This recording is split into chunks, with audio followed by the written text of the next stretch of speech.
And welcome in, Gyms and Gymettes, to another exciting edition of No Substitute for Sports. I'm your host, Nick Johnston. And no, I don't know how to spell Victor Wembanyama's last name, but all I know, he's going to look fantastic in a Bulls jersey. Fingers crossed, please. Actually, well, spoiler alert, we'll already get to it. Bulls aren't even going to have a first round pick. More on that later. Thank you for everyone that's tuning in today on the Degenerates Network YouTube page. Last episode shot over 100 views real quick. It couldn't be done without you. So very much. Thank you. Thank you very much. Be sure to like, subscribe, share us around if you enjoy. Follow us on the Twitters at Degenerates still. And if you need more, be sure to check us out on No Substitute for Sports live every Friday at 1 p.m. Central over on twitch.tv. I don't want to screw that up. Twitch.tv/SportsTownShy. Got something fun planned over there this weekend. Gonna break open this pack right here. And excuse me, based on who we get, that's whose schedule we're gonna talk about. And be sure to tune in because it says guaranteed an auto or a memorabilia card. I might be giving that bad boy away, so stay tuned on details about that. Plenty to talk about today. NFL schedule has been revealed. We'll break down our squad's upcoming games, easier wins on the schedule to tougher ones as well, and some possible upsets either which way. We'll highlight the primetime games, the holiday games, and our favorite matchups that might slip through the cracks. Quick recap on the NBA playoffs before we preview the Eastern and Western Conference Finals. Revisit my tier list from the home run celebrations if we got some time, and finally we'll talk about some wrestling that happened during the week, including a couple of returns on Wednesday, but some unfortunate news about a future Hall of Famer for sure. We got all that, tons more in between. But before we dive in, let me introduce to you my co-host, the founder and CEO of Fat Cat _streams, and that's with a Z, Mikey J. Fat Cat. How are you doing tonight? Great, man. It was a beautiful day today. It was awesome. How are you doing? Oh, doing fantastic. Just another easy breezy day, like you said. Riding around. I was enjoying the draft lottery for a bit until we found out, yeah, the Bulls aren't going to get a draft pick. So I guess another year of purgatory, another year of hell. It's very disappointing, very disappointing. But I would definitely for sure say if we got that, it'll be a little stinky, a little smelly if somehow the Bulls, the Bears, and the Blackhawks all got number one overall picks in their respective drafts this year. So That's what I was hoping for. I know. I figured the NBA they're the most corrupt. So I figured they might as well just dip their toe and try at least give And us a they're in top. the McCormick's place right Yeah, now. they're in So, Chicago. Come yeah. on. If we still had the mob here, that would be way better. I mean, what are we talking about here? We're talking about the sports here, there, Jim. Let's see, Sorry, I'm just nothing. looking over here right now just to see what they're revealing with the picks. But yeah, Oh no, keep you're going. good. You're good, doggy. You're good, doggy. Yeah, nothing too crazy on the week. All other than that, like I said, I enjoyed going live for the first time. A couple slip ups, but we'll be making that a little tighter. Like I said, over on twitch.tv/SportsTownShy every Friday, going live at 1. I just join me in for like an extra hour of just I guess whatever we miss over on here, or if I got some other fun junk, like I said, we'll get over there. It's just they gave me an opportunity to have a show, so we're doing exactly that. We're taking every single opportunity we can. So I Hell can roll on yeah. over there. Please join me over there. It's always fun. And yeah, we'll be making it nice and easy. 1 p.m. Central, getting a little tighter. It was a little lax. I was like 1:30 just because I was a little nervous. I didn't want to mess any Hmm. equipment up over there because that stuff's expensive and I don't feel like paying for it. So let's stick to that. If you're good, if you're ready to roll, we got a couple of an actual couple, two ice cubes, just two appetizers on the day, and we can hop into some NFL, some NBA, quick let me see what else we got. Quick MLB if we got some time, and a little wrestling. So if you're ready to roll, I'm ready to roll. How's it? Yeah, Yeah. All right. let's Awesome. hit it. Awesome. Appetizers, order up. We got a red Whopper for the Amazing Spider-Man across the universe, across the Spider-Verse, coming in Burger King's near you. It's gonna be a red Whopper. It kind of gives me that volcano Whopper. The I think it was black with white sesame seeds or something like that. I don't know. Maybe that was for another promotion, but are you gonna be enjoying the Red Whopper for the Spider-Man Across the Spider-Verse anytime soon. I I did see that. I mean, I don't even know what's on it or anything. What I is mean, it this? would just be the It's just a normal. yeah. It seems like a normal Whopper, just red. It's almost like the pretty patties from SpongeBob. You ever see? Have you ever see that? It's Yeah. pretty patties. I know that they've done stuff like this before. Like, haven't they had like the all black Yeah, burgers? exactly. Like I was, I Yeah. think I thought that was called the volcano Whopper or something like that. I think it was the hot magma or some shit like that. But I seems like a pretty good idea. I don't know. I don't know. Burger King in a little bit of not trouble, but they are closing 400 stores across the country. Everyone's seems to be crying that they're going down in a Mm. merry-go-round, but Burger King's still kicking and riding around. There's a whole lot just about everywhere. So, Yeah, we still eat those onion rings and nuggets and oh everything yeah, that they've underrated the got. onion rings at Burger King for sure, and the chicken fries. That's a good one for sure. Oh, we So love yeah, Burger King here. try that. Try maybe give that. We'll give that little burger, that red burger, maybe a try. We'll see how that I might goes. just have to. Yeah. Let's see. Next one, final one. A 4-6 team won the XFL championship. Arlington Renegades defeat the 9-1 during the regular season 9-1 DC Defenders. They were 8-point Wow. favorites. So my question is, can this league ever be seen as legit? Hmm. I guess I'm being a little harsh, I suppose, but got a 4-6 team steamrolling into the playoffs. It seems like I know there's only eight teams in there, so seems like almost your local rec league, kind of getting in there, making some plays. But the Arlington Renegades 4-6 are your first. Well, you're now your third first XFL championships winners. So how are we feeling about this league? Again, are we ever going to be considering this legit, or is this going to be just some time killing slash some experimental things we can throw into the NFL? Hmm. Well, Threw a lot of uh, questions at you. Feel free to just pick at it as you may. I mean, I tried to get invested in it when it first started. I watched like the first few games that they had on TV, but didn't really care much for it after that, honestly. Um, they were kind of fun, but and it is cool that some of the players from the XFL got signed in the NFL today to like the practice squads and stuff. And I mean, some of them were already in the NFL to begin with, like Ben DiNucci and stuff, but it's cool that there is some other way where these players can be seen by the actual NFL scouts or something like that and be like, hey, maybe we can get this guy a chance or something. But I think that maybe in years down the line, if they can partner with the NFL in some way where it's actually like some sort of minor league to the NFL, then I think people would take it a lot more serious. But I mean, it's again, like I was saying, it was cool and all, but I completely fell off of like I didn't even realize it was the championship game already like this.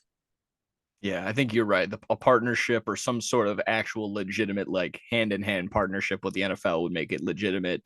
And yeah, it would ultimately probably not going to see it past being basically the G League for the NFL, something like that, just a feeder system, the AHL Hmm. for the NFL exactly. So how the minor league hockey teams and stuff like that work. So I figured, yeah, it might be at best it's that. At worst, it's just some backyard carnival football show that you threw on some, as Jim Cornette would say, an outlaw mud show. So there, there you go. Uh, congrats to the Arlington Renegades and everyone else that got signed from their team. So yeah, unfortunately, yeah, my Seattle Sea Dragons did not make the cut. I don't even know what happened. Similar to you, I think I stopped watching consistently. I think I caught at least one game for the first 3 weeks of the season and then slowly petered off. And it just became just like you. I looked it up, or it was like a push notification on my phone that the championship game had went on. So I was like, oh, okay. All right, throw that into the show. So we got something to talk about. I had Rock to and just roll. look it up real fast because I said I was going to root for the Vegas Vipers, so I wanted to see what their record was this season. Yeah, Vegas Vipers. I believe head coach was Rod Woodson. Oh I don't know. God, they were 2-8. I think they were the first team that was eliminated from playoff contention, They're if I'm not so mistaken. bad. Oh my I God. mean, if they only had 2 more wins, they could have been in there just like these Arlington Renegades. So there you go. It's push comes. It's a game of inches there, Jim. That's all it is. Still speaking Mhm. on a game of inches, we're still in the NFL realm. Let's see here. We could talk about all the schedules. We can talk Yeah. about some possible betting things that are going to be going on. If you're going to be doing that, make sure you're doing that with Bet Rivers. Bet Rivers Sportsbook in Des Plaines, Illinois has an offer for you that you can't refuse. First time users can sign up with our link bit.ly/no sub bets. Receive a risk-free bet matched up to $500 when you first with your first bet. Excuse me, matched up to $500 when your first bet does not hit. Simply sign up, deposit $25 or more, and place a bet. If it doesn't hit, that bet will be repaid back to you, and that credit, which can be used as a risk-free bet once again, and is matched up to $500. So there you go. So download the app and get the bet, my friend. Again, the link is to sign up is bit.ly/no sub bets. When you use our link, it helps us out over here on the pod and helps you out scoring an extra shot at winning some cold hard cash, my friend. Offers only valid in Illinois. Must be 21 years or over. Gambling problem? Call 1-800-GAMBLER. Got my selling pants on today, my friend. So we're talking some NFL scheduling. If you want to talk some over-unders on some teams, some squads, our squads individually. Got the Bears schedule, got the Packers schedule. I know that's probably your background right now. So let me pull up the Bears schedule. I think I still have it I've saved. got it. I got it. If Oh, you you do? wanna, I could project it on here. Yeah, Yeah. sure. Yeah, I think I still got it on my phone as If it well, right looks good here. enough. There Let you me go. Yeah. try to move to the side Oh here. no, you're perfect right there. There you go. Rock and roll. So I was saying on the live feed, if you caught me on Friday, I was going a little off the walls. I was ramping and raving. I was really excited. I think I said 13, 14 wins at the most, 9 to 8 at the least. But I like our schedule. I like the Bears schedule as it is. I mean, just first off, I'll start off with the video that they went ahead and put out. I loved it. Fantastic. I haven't seen the Bear myself. I'm kind of waiting for those to pile up, and I'll just probably just binge watch them all at once. I like the guy from Shameless. He's pretty cool. And plus, again, based in Chicago, love me a beef sandwich. Hey, how you doing? Mhm. So that was cool, just having Peanut Tillman, or yeah, Peanut Tillman in there. The other, I can't remember what this guy is from, but I think he's in a bunch of other comedies. Seth Rollins, of course, rocking and rolling in there. Cold Comet, just the whole squad was in there. So again, that was a fun little video. The Jaguars had like a 9-minute video. Yikes! Good luck then. What? Yeah, especially you're asking people from Florida to pay attention for that long. Not gonna happen. I'm just kidding. I'm just kidding. I think Oh the no. Chargers had one of the coolest ones. Yeah, the charge. Which one was the Chargers? They had the anime video with Oh, all of the like just poking fun at all of the things that happen with teams throughout this like year and stuff.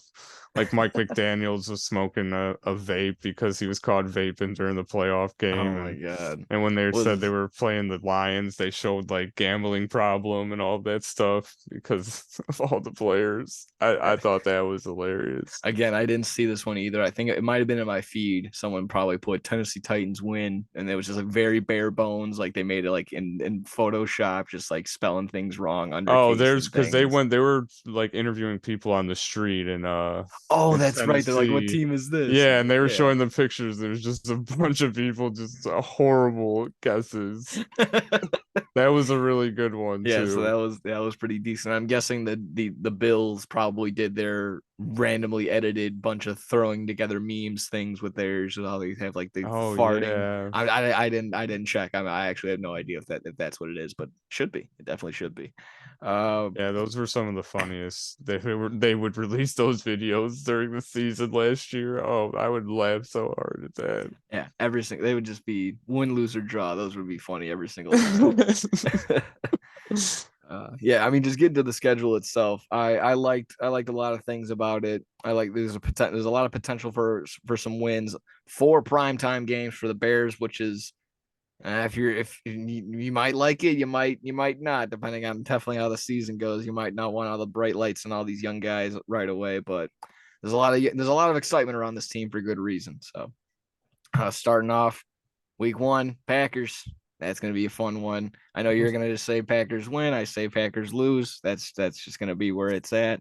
We're going to butt heads till the sun comes up Yeah, on the that last one. time the Bears played a quarterback that wasn't Aaron Rodgers starting, it was Brett Huntley week 1, I think, and Packers won that game. So Brett we Huntley. can win with Brett Huntley. No. It's a different Bear squad, my friend. You haven't seen Tremaine Okay. Edmonds down your throat. It is There you true. go. It is true. It is all true. Bears won. Bears at home. Green Bay Packers week 1. I'm liking it. It's a 3:25 start, so I'm not liking that part. But if it was a noon start, I think we chalk it up for sure. But I'm liking it. Bears side win. Buccaneers in week 2, still on the road. I'll still count that as a win. Like I said, I kind of went over this over on the live show. It's also posted on Spotify. If you look up No Substitute for Sports over there, you can quickly browse through that. Look it up. I think my for sure losses were to the Chiefs. Unfortunately, I did give it to the Denver Broncos in week 4. It was a toss up in after that week 5, but I said Washington, we win. We'll probably end up splitting, but with at least the Lions, I think we'll probably get ours at home, and then they'll get theirs at their dome. Other than that, I mean, I see the Chargers. That might be an unfortunate loss on prime time, but we could probably fight. That could be a possible upset in the Bears' favor, especially if Justin Herbert wants to sit there and underperform like he has been. Or this can be, of course, possibly a legacy game because they're playing against the Bears. So that'll be good. Well, actually, that won't be good if the Chargers end up winning. I remember Austin Eckler still wants out, and he still hasn't been nothing on that one. But prior to It's that, true. the week before that, they played the Raiders, led by Jimmy Garoppolo. I'm still not sold. I mean, I know you can put really anybody behind there, but I still don't think that's enough for the Raiders to do anything, especially if they're given any sort of any sort of praise or expectation. They're just going to underperform right away. So that's going to be good for the Bears. And then just after the bye week, I see nothing but wins, baby. Lions at home, Browns on the road, Cardinals, Falcons, and Green Bay Packers again. I love it.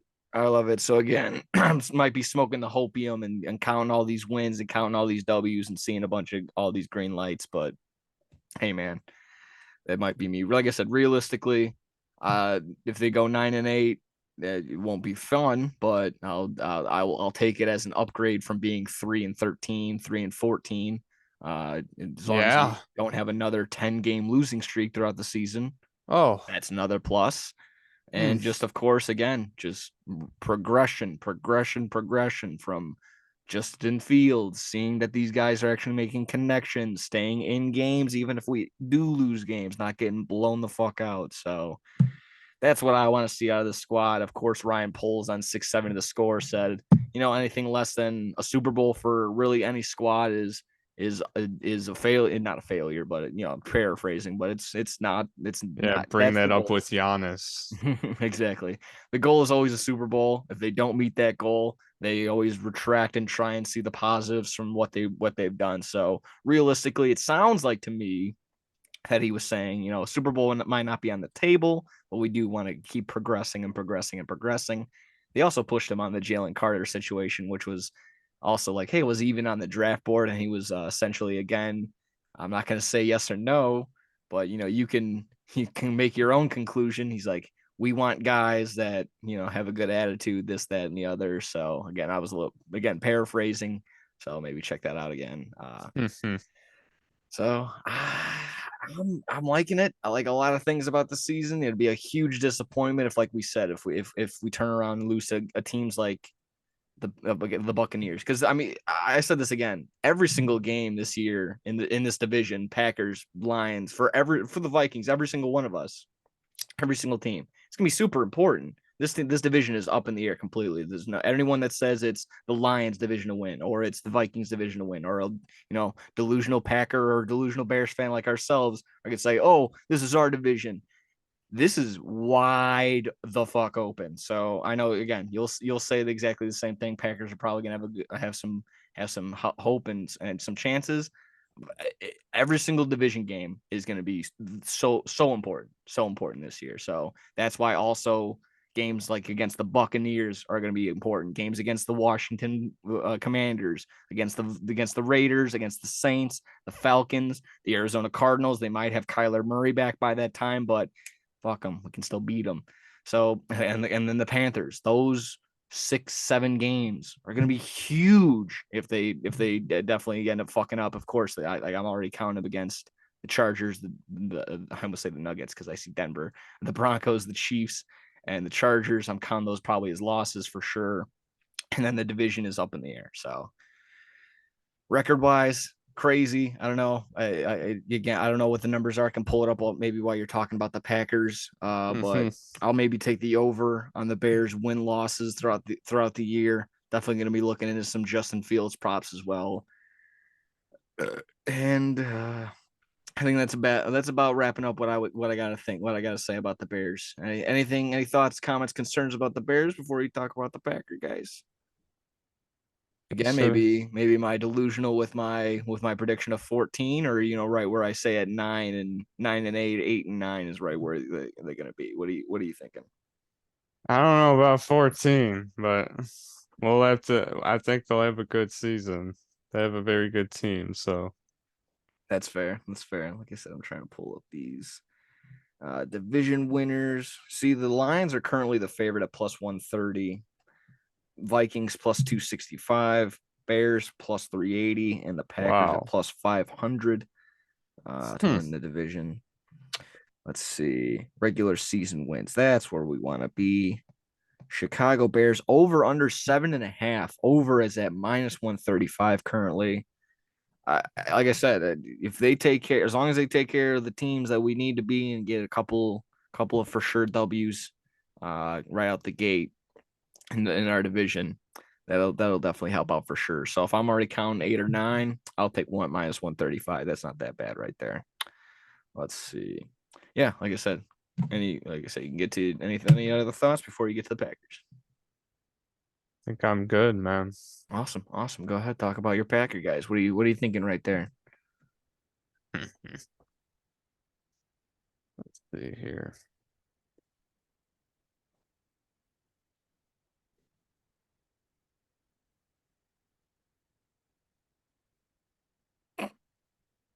That's it. That's your squad. That's what we're relying on. I'm gonna go through everything as realistically as I think. Okay. Week 1, we lose. Week 2, I think I don't know. I hope that we could beat the Falcons. So I'm gonna just say 1-1. I'm gonna say 2-1. I'm gonna say 2-2. They start the season 2-2. We beat Atlanta, we beat New Orleans, and we lose to Detroit. Lose to both division rivals, 2-2. Probably lose to Las Vegas. So we go into the bye week 2-3. We're happy, maybe. I don't know. Lose to Denver.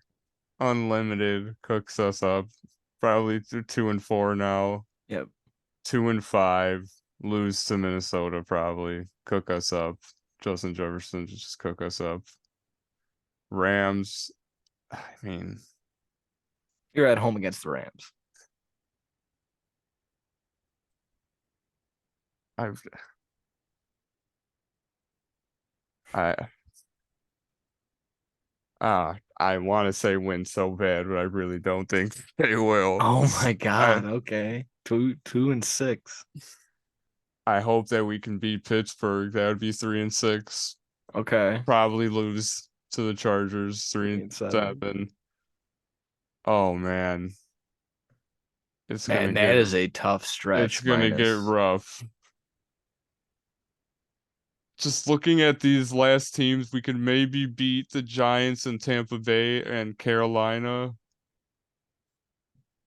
If we get cooked by Kansas City, I don't know if we can beat the Lions at any point in the season, and maybe we can take one of the games against the Bears. But yeah, I So mean you're we'll sitting be at 6 and 11, be 7 lucky to and have 5 or 6 wins this year, I think.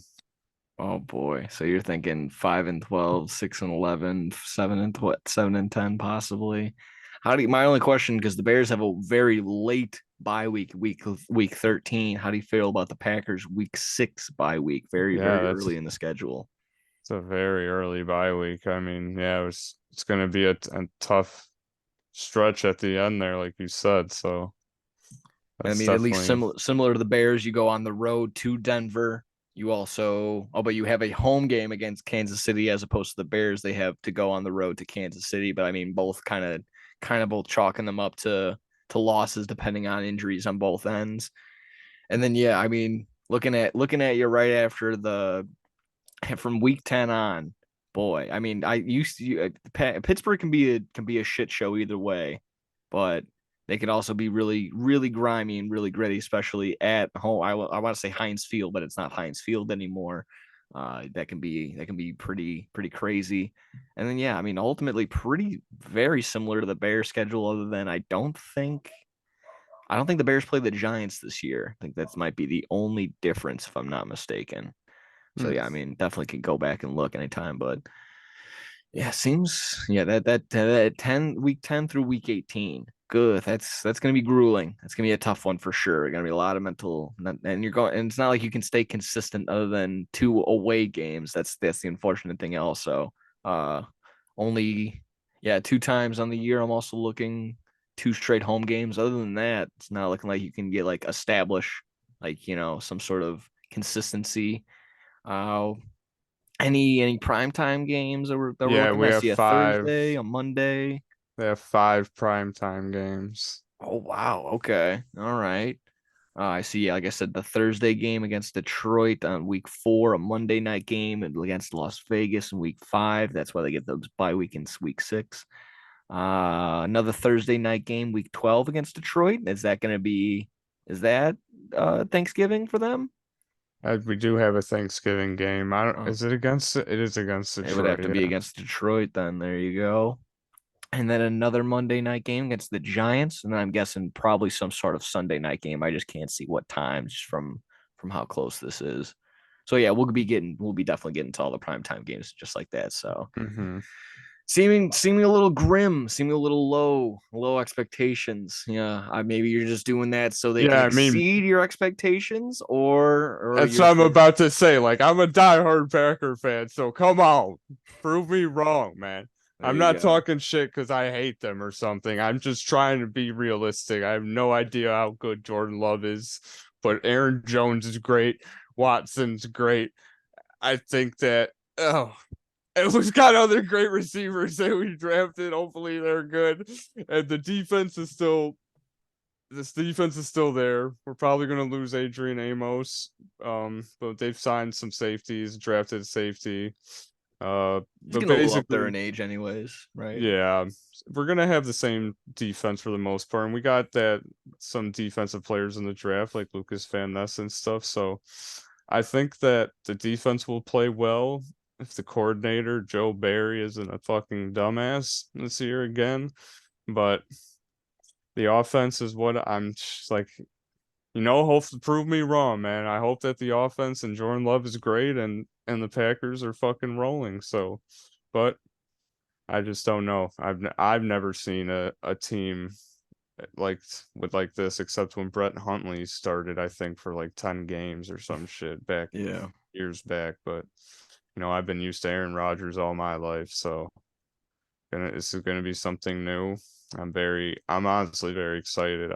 I hope that they prove me wrong and they're a fun team to watch every week. So I can give you some sort of optimism. People, my YouTube feed sort of consists of people pulling cards and going around to places. So people have been harping and raving on Jordan Love. They went trying to pull rookies and shit like that for the sake that, hey, maybe he's the next guy. It's just so they're rolling the dice on. A lot of people are rolling the dice on it him in the probably card would be a community. hot card right now, yeah. Yeah, between him, also like you said, is it not Dobbs, but the other guy, Anderson, or Well, on the it's offense, Watson yeah, or Watson. Thank you, okay. thank you. Yeah, I know. Between him, I know you guys also replaced some tight ends, so you guys got that going Yeah. for you as well. I mean, ultimately, yeah, just got gotta roll with the punches. You guys got your little squad going, but I know I'm just gonna be all hoping and praying that just for utter demise, utter despair over in the north, over in Green Bay. So that's all we want over here. But I know, just for the sake of just keeping it light, keeping it fun, keeping it fair. Yeah, rock and roll. See what you got to do. Let's see. If you're good on the Packers schedule, we can hit some prime time games. We got the Thursday night, Sunday night, Monday night schedule to roll through. Thanksgiving as well, Black Friday, Christmas games, and then we can get quick thoughts on just week one. I know very lightly. It's very far away from now. It's all the way in September for crying out loud. So we'll keep it pretty lenient on the details and stuff like that. But it's always, like I said, very exciting popping off on all these games. Let's see. We'll hit the Thursday night schedule because Thursday comes the closest in the week. Let's see. Opening up in week 2, we don't have a week 1 unless I think that they consider it Thursday night unless it's the whatever. I think it's the Chiefs and Lions. Which again, if we want to talk about that really quick, I think that everyone was blowing that out of proportion.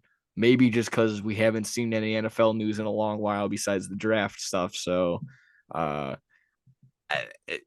call me a hater. I think that's going to be an absolute blowout for the Chiefs. They're going to get their rings, even though they're like, oh, Super Bowl hangover, this, that, and the other. The Lions are young and hungry. I almost said Amon-Ra St. Brown might have a good day and be good fantasy wise, but everything else I think might be in the toilet for that Lions squad. So, yeah, I think they're going to get absolutely shelled, probably 35-10 or something like that. So, everyone was like, "Oh, this is gonna be a great game." Lions haven't had a primetime opening week 1 game in forever. I don't think they had one. I think they were the only team that didn't have one last year, so pretty good. Besides the Thanksgiving game that they're handed to every single time, but yeah, that's I don't know. What was your thoughts on everyone? Just again, maybe it was just me thinking that everyone was blowing out of proportion. Like, oh my God, Lions, Chiefs, week 1, it's gonna be great. What was your initial thoughts? Yeah, I mean, I thought it might be a good game at first, but yeah, I mean, there's a very good chance that they'll just get fucked up. But I mean, the Chiefs have never really had the best defense, so if the Lions' offense is decent, then it could be back and forth. But Yeah, there'll be a chance. There'll be an absolute chance, but I think for every 7 points that the Lions score, the Chiefs will double it just because the Lions were in that same boat as their defense was bad. Their defense was ranked 32 while their offense was ranked number 1 yeah, at one point, their defense was ranked 32. So that's why I'll take the over. I'll for sure take the over in that game, but I'm gonna take the Chiefs and whatever spread they got. I might even move it up a little bit whenever the time that comes for that. So that was just my initial thoughts, at least on that prime time game. Like I said, we can get to the Thursday schedule. Anything that pops off at you, I can just do you have it in front of you as well, or I can just I think yeah, I do see it here. Yeah, I okay. can't put it up on the screen because Yeah, it would no, look it's weird, fine. but Like I said, we can just talk about maybe the possible good ones. People, couple people are talking about this in week 2, Eagles Vikings. I mean, a lot of people are just any sort of game with the Eagles might be pretty good. Potential, yeah, potential leader in the NFC North right there. that'll You can be a say that good about anything one. North, anything decent. So yeah, usually these Thursday games were the stinkers, but now we've been handed some pretty nice ones. Following that, week 3, San Fran and the New York Giants. That ought to be good. Week 4, like we were mentioning earlier with the Packers schedule, Packers Lions at Packers. Following that, a rematch from last year, but in Chicago. Now we're going to Washington. Bears Commanders. I think now that Brian Robinson Jr. is healed from his gunshot wound, I think the Bears might capitalize and take the win there. Uh, Mm. Following a divisional matchup in the AFC West, Broncos and Chiefs. That ought to be good as long as everyone's nice and healthy. Following week 7, probably not that great on paper. We can see how the season goes. Maybe Chris Olave will be a lot of fantasy implications for that, and also other people on the Jags. So Jags Saints going on week 7 seems okay. Uh, Following up on another back-to-back possible stinkers, Buccaneers and Bills might be an absolute blowout for the Bills unless someone figures it out on the Buccaneers side QB wise. Hmm. Again, another stinker possibly, at least in my opinion. Yeah, this one will be bad. Yeah, Titans and Steelers. Steelers might they might have the leg up here, but I mean I've went ahead and I've talked about it before. Titans, I don't have any hope that they might not win a game. That's Wow. that. No, that's me being a little That crazy. is They'll win a game for sure. They'll win a game, but they're gonna struggle. They're gonna struggle a lot. I don't know what their game plan is. I don't know who's on their defense. It's all Derrick Henry, and once they shut down Derrick Henry, I don't know what they're gonna be able to do on the offensive side. So good luck week 9 against the Steelers, my friends. Following that, week 10, we'll go back with a banger with some young talent. Panthers, Bears once again. Oh, there we go. Back to back bangers. Bengals and Ravens in week 11. Jets and, Dolphins, Jets. Following that in week 12, another division matchup right there. That ought to be good. You see your old pal Alan Wajus. Oh, that's a 3 p.m. game because that's the that's on thing. a It's that Friday. I think that might oh, be that's the Black Friday yeah, game. that is the Black Friday game. Correct. Thank you very much on that one. And then yeah. So that ought to be fun. Black Friday, now 3 p.m. Eastern start, 2 p.m. Central. So yeah, wake up a little bit later and then make sure your fantasy schedule is all set. That's all I gotta say around. It always gets crazy around the holiday times. Everyone just all these games are all played at different times. You're like, oh son of a gun, oh shit, I got him benched and I didn't. So yeah, make sure everyone's in come Wednesday. Wednesday is when you're locking everything in, basically. I don't know. Again, you do what you want to. Seahawks Cowboys, that ought to be pretty good. That ought to be a good game. I'm thinking the Seahawks are gonna not bounce back, but they're gonna repeat what they did, capitalize on the young season and all the young talent that they had last year. And again, I think this is gonna be a solid season for the Seahawks. And Cowboys, again, they're always poised to be top dogs. We'll see how that goes when it comes to that. But their division's pretty weak. So there you go. Week 14, wrapping it up really quick with the last few games. Week 14, Patriots, Steelers might be a stinker. Chargers, Raiders, that also might be one-sided. Ugh, Saints and That could be a Rams. good one. You think the Saints and the Maybe. Rams? No, the Chargers and the Oh, the Raiders. change Chargers and Raiders. Okay, yeah, but there's potential. There's potential for sure. I mean, knowing them, everyone's going to rely on the Chargers, and probably the Raiders are going to end up winning or something like that. And Mm-hmm. then, like I said, Saints Rams, and then finally the last game, Week 17, is Jets at Browns. So another Aaron Rodgers Thursday night game to get to on there. Not that bad of a Thursday slate. Not that bad of a Thursday slate. We can quickly breeze through the Sunday nights. Was there anything that really popped off at you that really, like I said, really need to go see? I think that Baltimore and Bengals, that one also ought to be really fun, other than the two games that the Bears have. So I think that'll be really what I'll be very much invested in. Was there anything other than the two Aaron Rodgers Jets games? Was there anything else that popping off at you? Packers Mackers Lion. and yeah, I mean just the ones that you said really, yeah. Yeah, there you go. Awesome. I mean, like I said, these Thursday games back in the day used to have a bad name, a bad rap. These were the mustard and ketchup games of the Titans and the Rams when they weren't so good. So now we're getting some quality games. We're getting possible playoff games like the Broncos and the Chiefs. If the Broncos want to tidy up and actually be what they're supposed to be. But Yeah. yeah, exactly. So if Mr. Unlimited wants to be unlimited, he can go ahead and Limited. stuff. Yeah, no, he was very much limited last year. Now he's trying to be unlimited, but I think the Chiefs will have something to say about that. Like I said, all right, He we can get cares a to. lot. Oh yeah, that's right.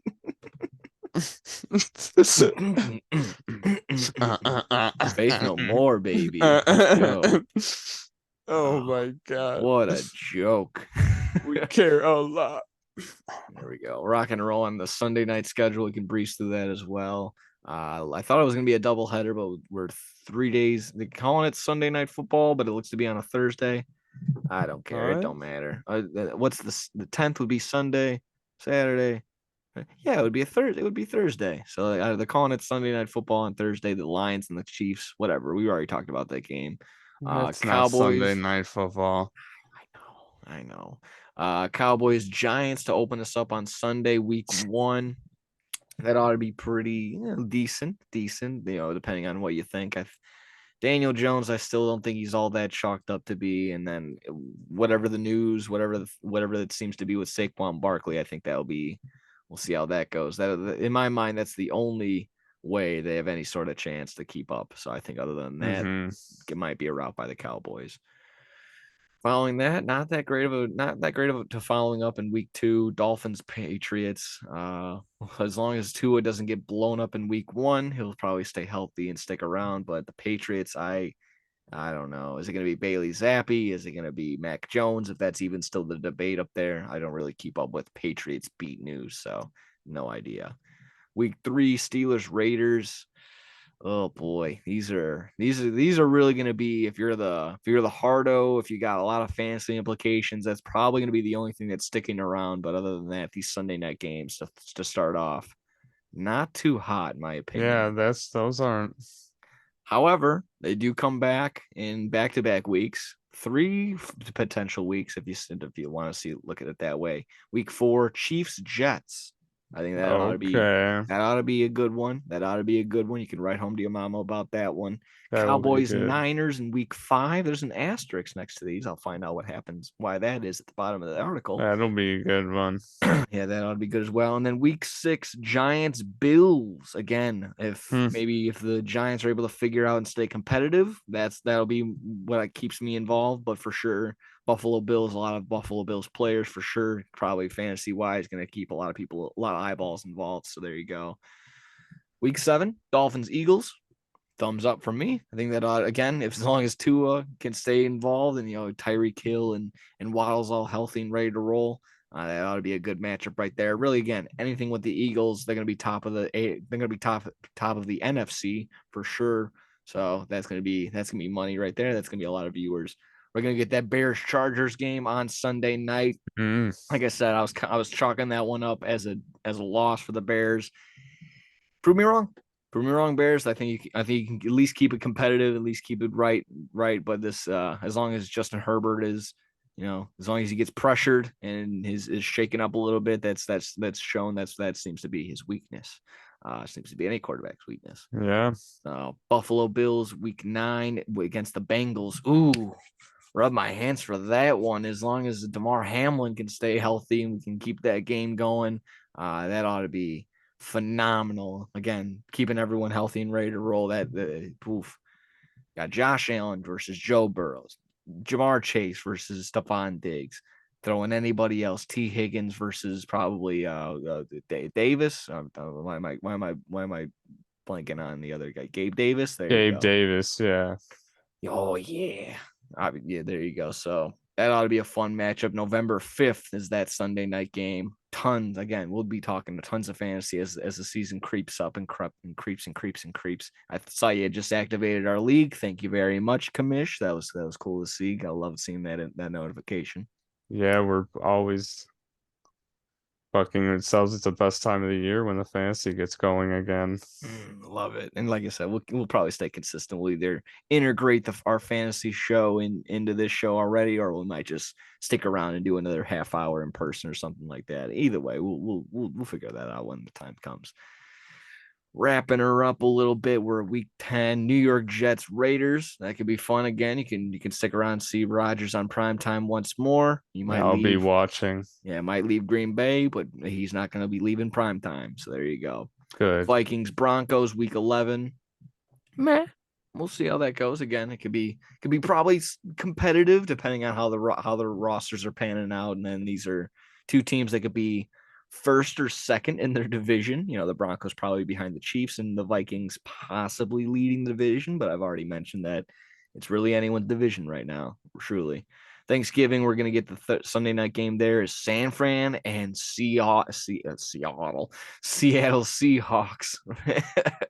Again, oh my goodness. I'm just salivating. Every single my comment to all these games is just fantasy, because that's really all I can think about right now. All CMC, probably Brock Purdy or something like that. Deebo Samuel, George Kittle going up against DK Metcalf and Tyler Lockett.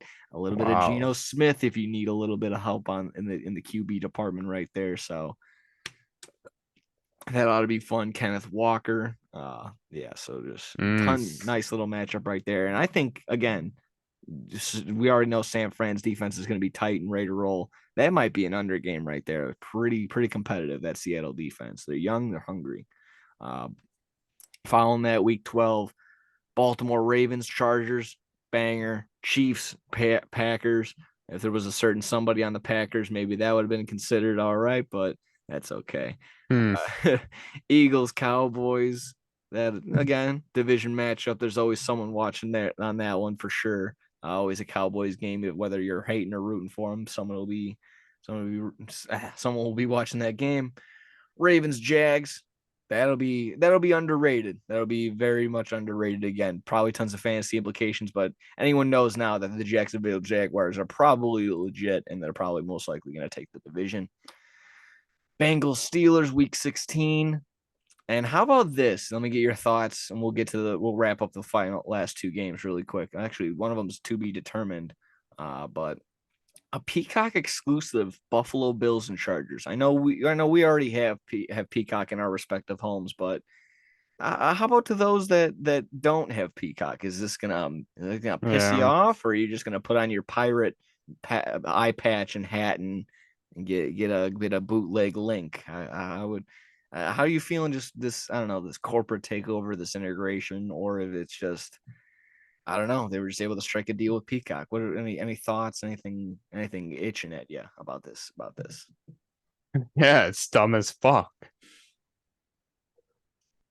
The game's on Amazon Prime and the game's on Peacock. Like, what the fuck? Yeah. Should be able to watch those primetime games wherever the fuck we can. Yeah. They should be available to the most eyeballs at the most times, and going through a subscription service that obviously puts some sort of damper on it. So I would say if you're gonna do one of those free 30-day subscriptions to Peacock, hold off until week 16. Yeah, week 16 is your Peacock exclusive. So again, there you go. December 23rd, 2023 at 7 p.m. Central. Would be sign up the day before. So yeah, literally sign up the day before or something like that. Do a fake email so they don't charge you afterward. Do a fake everything. Yeah, and you fuck them. They don't fuck you. Exactly. Thank you. Perfectly said.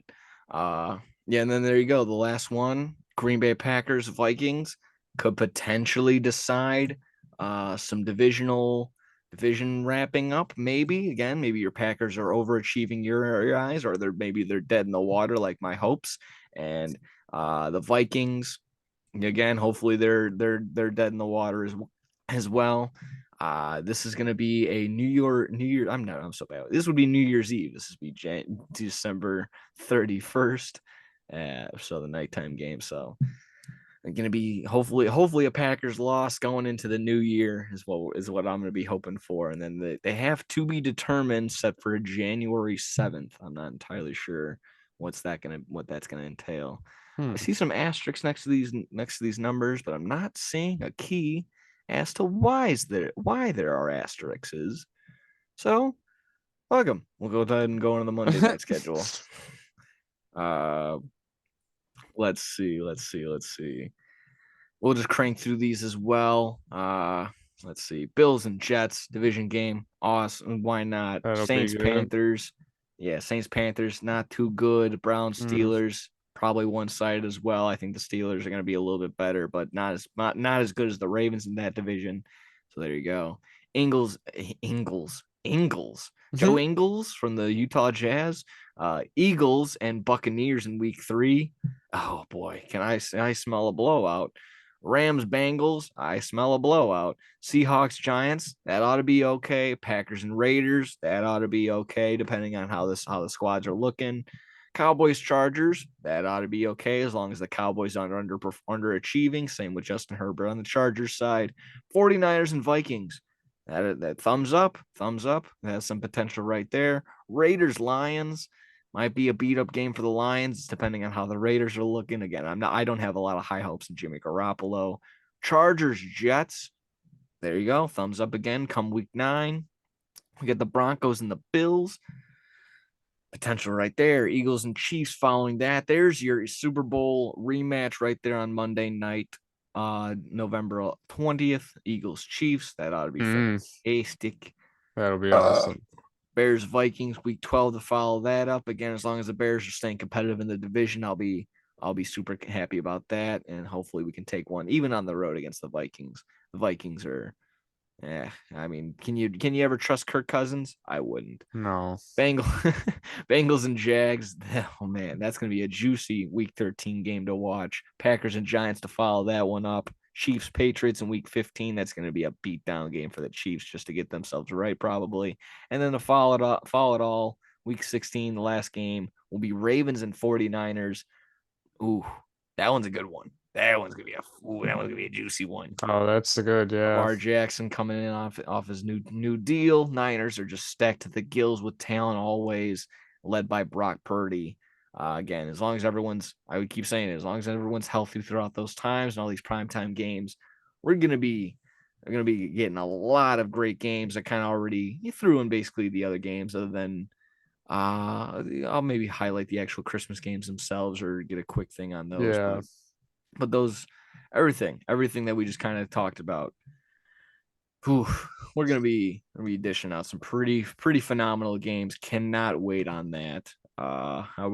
Any final thoughts? Any games that are just jumping out at you that you just need to mention? Need is like, again, just like, holy cow, need to see that. Any of the games where Aaron Rodgers is involved on prime time. I Makes can't a wait ton to of see sense. that Jets team. Those are the ones that stick out to me the most when I see like the Jets versus the Bills and stuff like that. It's like I want to fucking see those. I want to see that game. Like Yeah. fuck. Yeah, a lot of teams I didn't list off. I didn't really hear were teams like the Texans, the Cardinals. I'm trying to think who's in the NFC South. Get one Saints game. I think you got a Bucks game in the prime time slot. Maybe even a Cardinal Panthers game. But there you go. Nothing else in there. Nothing in the Titans side other than maybe the one Thursday night game that's going to be a stinker against the Steelers. It's kind of well spread out, but again, nothing on the Cardinals side. That's going to be good. Again, staying away from the stinky teams. So that's a plus. Definitely a plus. No, these guys that want the ratings, they know what they're doing.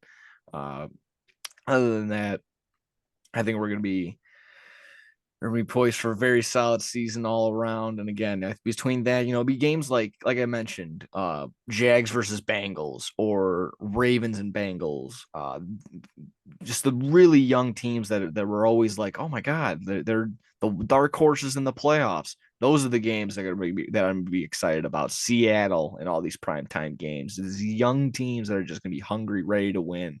So again, maybe a lot of people giving the nod to San Fran for that division.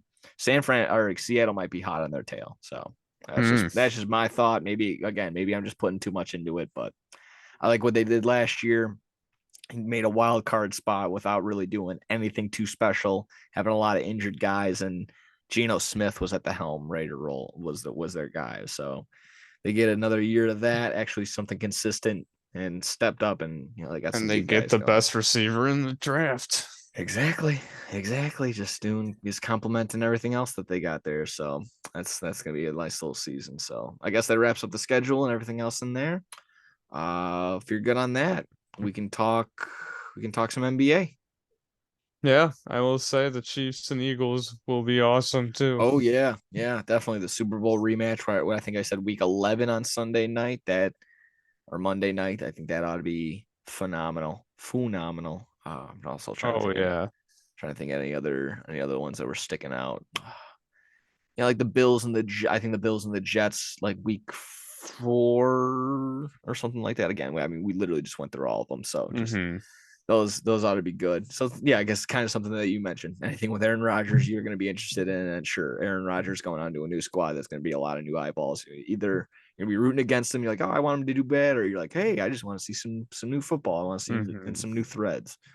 So there you go. And That like ought to be fun. obviously I don't even have to say I'm excited for the Packer games. Yeah, exactly. That's Goes just without for saying. Same thing. You excited for the Bears games? I'm gonna be sweating for these Bears games, even though they're on prime time, because we want our guys to do good, and we don't want the league wide. While it was mostly like, hey, Justin Fields isn't that bad. Well, I don't want the narrative to flip like, hey, Justin, we put too much into Justin Fields. What's going on, Chicago? What are you? This is your guy, really? So Justin Fields, this is your time. This is your year. Like Mike kind of brought up two weeks ago. This is the prove it year.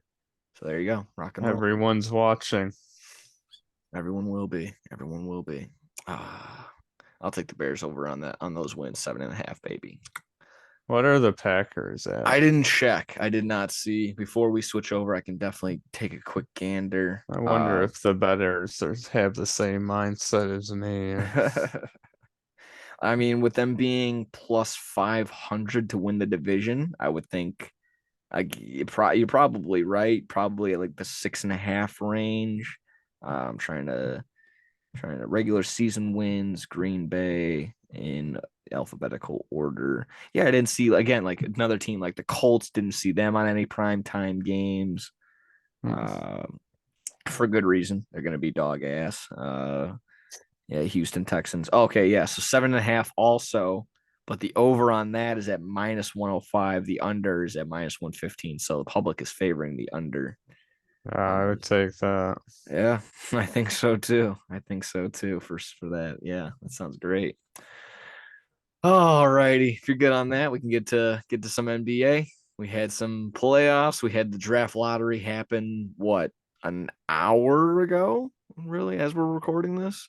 Like we said, the Bears, the Bulls are not going to get a first round pick. They went 11th, so that turned into a pick for the Orlando Magic because of Vucevic, I'm pretty sure. Yeah, probably. Ugh, that's not good. You're And welcome, Vucevic. so I guess it was just the quest of where Wembabwe was going. I saw. Lembluble, blah blah blah. And I don't even know what was the conclusion. Did you find out who the final Yeah, three were? What's gonna be 3-2-1? Picking three is I think. Wait, I think the Rockets got 4, okay. and then shit. I know I the ju- Detroit Pistons fell out of that top four. That yeah, was they had one of those bigger stakes in the draft to get the number one overall at when they had one of the shares at 14%, as well as the Rockets had 14%, and the Pelicans had 0.5% to get. So they were like 14th overall. I just don't want to mess it up. I was watching it live, and I saw who got the number 1 pick, but I just want to make sure that I get it correct. Okay. Yeah, so the top 3, was the Rockets, and then number 3 was the Trailblazers. Number 2 is the Hornets, and then number 1 is the San Antonio Spurs. Wow. Wow, Victor Wembanyama. So Victor Wembanyama will be a San Antonio Spur. Victor Wembanyama. Only I like the one promo that they ran though. There will only be one Victor in this draft. I'm like, very clever, NBA. And it was very clever on your side. Some people can also say, smells a little fishy right there. San Antonio, another big market in the NBA. Just, obviously former multi-time champions had Manu Ginobili, Tony Parker, Tim Duncan, even David Robinson, even a couple years prior to that.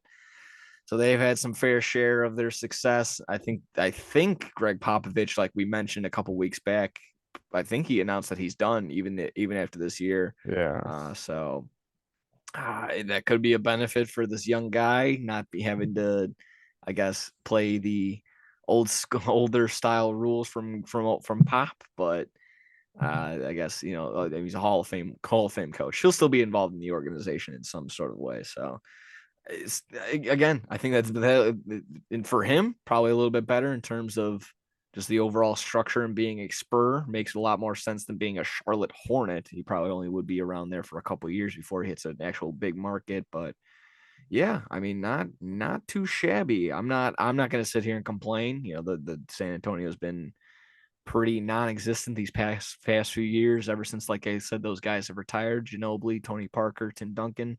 Since then, haven't been very relevant since. Oh well, Kawhi Leonard, of course. What Yeah. am I smoking? Yeah. So after he left, and then he won one with Toronto. Now he's in the Clippers, so they haven't been relevant since then. So I'll say that. So there you go. 7'5" French player Victor Wembanyama is going to the San Antonio Spurs again. 7'5". Yeah, he's a 7'5" point guard. That's I mean that's just the my player that you make time and you put all his stats.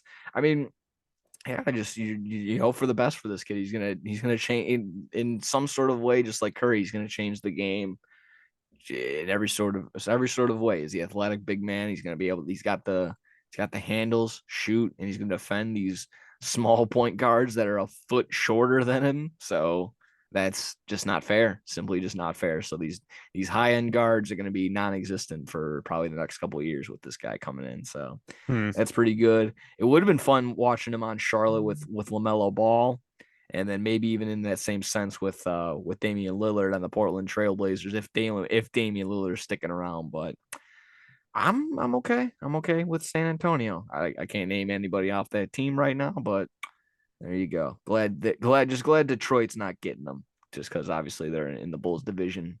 Wouldn't want them to be successful in any sort of way. Yeah, So and they dropped all the way out of the top 4, so yeah, fuck them. again, yeah.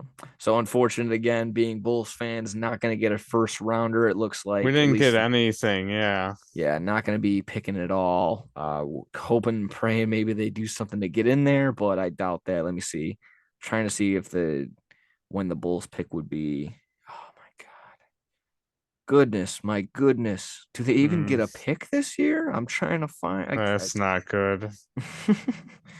Yeah, unless my eyes are deceiving me, I don't even see when the Bulls are picking, if at all. So I don't know. It doesn't look like the Bulls have a pick at all this year.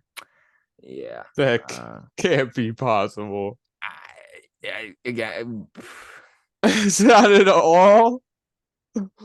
I'm doing my best. Again, I don't. Yeah, I don't see a second round pick for the Bulls this year. Nothing in the first round. Nothing in the second round.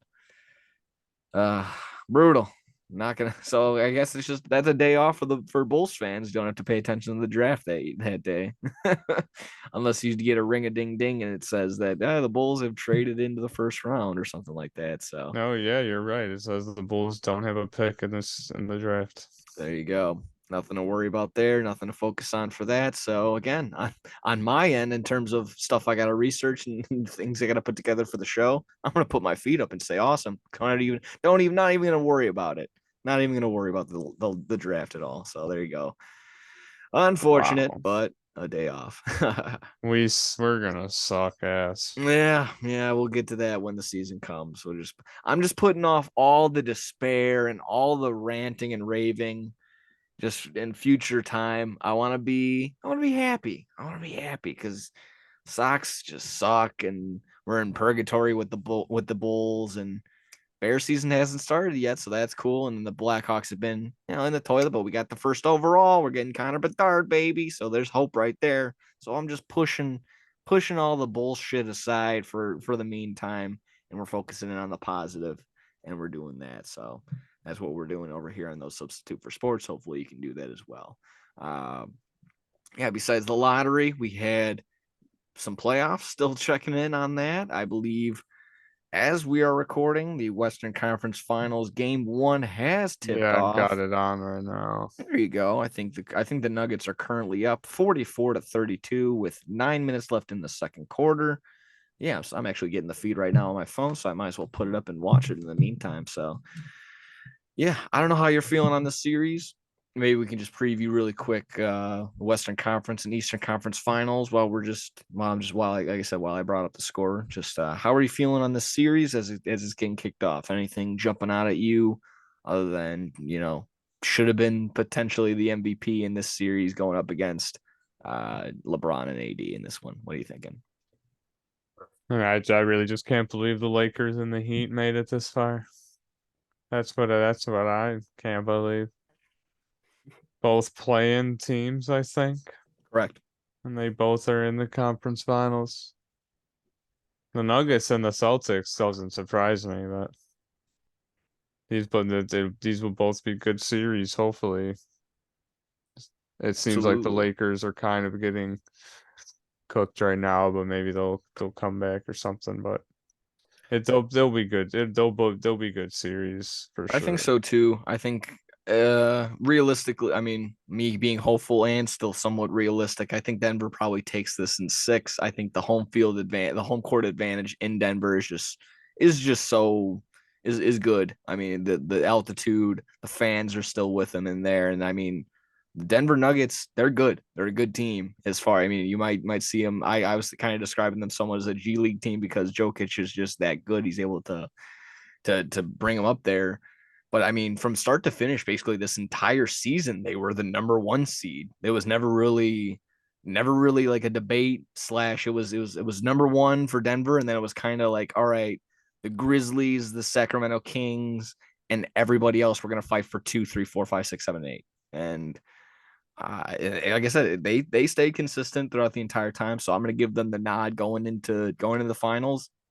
Yeah, it's going to be a tough go. LeBron and AD, as long as those two can stay healthy, that's going to be the go-to. I mean, that I'm looking at it right now. Anthony Davis getting the big block right now, and Jokic. That's going to be what's going to be the deciding factor if the Lakers want to win this. AD is going to have to completely shut down Jokic, and they're going to have to go through Anthony Davis on the offensive side as well, because I don't really see anybody else besides Jokic probably slowing him down. And then when he goes away, he goes to LeBron James, and then they still have a pretty decent what would it be? Just backup bench. I mean, Yeah, like bench players and Yeah, stuff. Yeah, Austin role Reeves, players. role players, exactly. Austin Reeves, Dennis Schroeder.